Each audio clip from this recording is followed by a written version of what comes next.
guys, in this video we are going to look at whole numbers, especially the properties of whole numbers, calculations with whole numbers, and multiples and factors. Let's start with properties. The first one we're going to look at is commutative property, and as you can see we've got two examples there. Commutative property applies to only addition and multiplication. So the first one, we've got 25 plus 15 is equal to 40. And commutative property means you can swap the numbers around. So instead of saying 25 plus 15, you can also say 15 plus 25, and you will still get the same answer. It also applies to multiplication. 35 times 3 is equal to 105. If we swap the 35 and 3 around and make it 3 times 35, you will still get 105. That is basically the commutative property, and it applies only to addition and multiplication. Now we go on to associative property. With associative property, we usually have more than two numbers that we add or multiply. Again, associative property, just like with commutative property, only applies to addition and multiplication. So here we have three numbers that we are adding: 41 plus 36 plus 22. So what we do is we group two of the three numbers. You can choose to group any of the two numbers. So I'm going to take 41 and 36 and group them. Okay, work the bracket out first. So 41 plus 36 is going to give you 77. Then bring down the 22.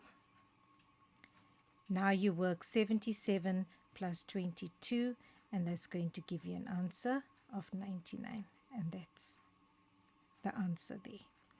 Okay, and then you have 41 plus 36 plus 22. You can work it in exactly the same way, but this time choose to group these two numbers, 36 plus 22. Okay, so you'll have 41 plus, and then you work out what 36 plus 22 is, which is 58, and then you will get your answer, which is 99. And you can see that both of these have exactly the same answer. Both of them are 99. Okay. The second one, the second example we are going to do in associative property is that of multiplication. And you see here we have again three numbers that we are multiplying. 3 times 9 times 5. You can group them. Let's take 9 times 5 and group that. Okay, so I will have 3 times 9 times 5 is 45. Okay, and then 45 times 3, 135. Okay, then you go to the same three numbers and you can group them differently here.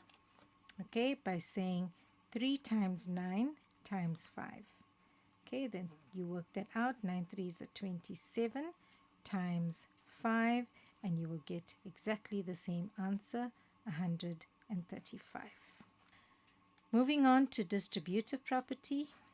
It is one of the most important of the three properties. Distributive property is multiplication over addition and subtraction. So we have a number outside a bracket that is being multiplied by each term inside the bracket. We call these terms because they are separated by a plus or a minus sign. So with distributive property, you take the number outside the bracket, in this case the 3, and we multiply it by each number inside the bracket. So the 3 gets multiplied by the 8, and it also gets multiplied by the 4. So how you work this out is you have two brackets. Okay, so because we have two terms inside the bracket. So then we work out 3 times 8 3 times 8. And then between the two brackets, whatever sign is here, whether it's plus or minus, gets put in between the two brackets. Then the second multiplication we do is 3 times 4, okay, which is 8 3s are 24 plus 4 3s are 12.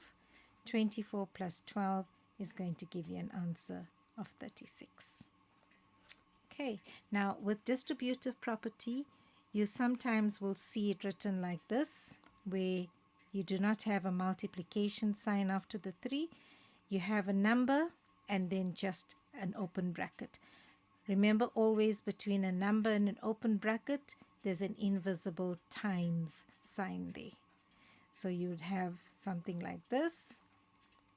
Okay, or you could also have something like this. You'll have the bracket first, 8 plus 4. Okay, and then the times 3 could be on the right hand side of the bracket. Or 8 plus 4 and just a 3 on the right hand side of the bracket. They all mean the same thing. You take the one outside the bracket and multiply it by each term inside the bracket. Moving on to calculations of whole numbers. We have an example here of multiplication. The 2 gets multiplied by the 8, then by the 7, and then the 3. Always start on the right hand side. Okay, so 8 times 2 is 16. You write down the 6 and you carry the 1. 2 times 7 is 14 plus the 1 is 15. Write down the 5, carry the 1. 2 times 3 is 6 plus the 1 is 7. Remember to align them correctly so that they're all under each other nicely. Okay, and then on the second line, we have the number 4 that we are going to multiply with. So 4 gets multiplied by the 8 first, then the 7, and then the 3. So let's do this. Before we multiply the 4, we've got to block off the 2 column by putting a 0 there. So 4 times 8 is 32, so the 2 comes down there. And you carry the 3. Okay, then 4 times 7 is 28, plus the 3 is 31. Write down the 1 and carry the 3 again. And 4 times 3 is 12. 12 plus the 3 is 15. 6 plus 0 is 6. 5 plus 2 is 7. 7 plus 1 is 8. 5 and 1. And that's your answer. Okay, then we have a division example. I'm going to do long division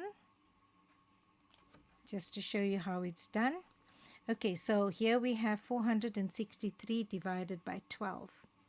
So we go to 4 first and say, will 12 go into 4?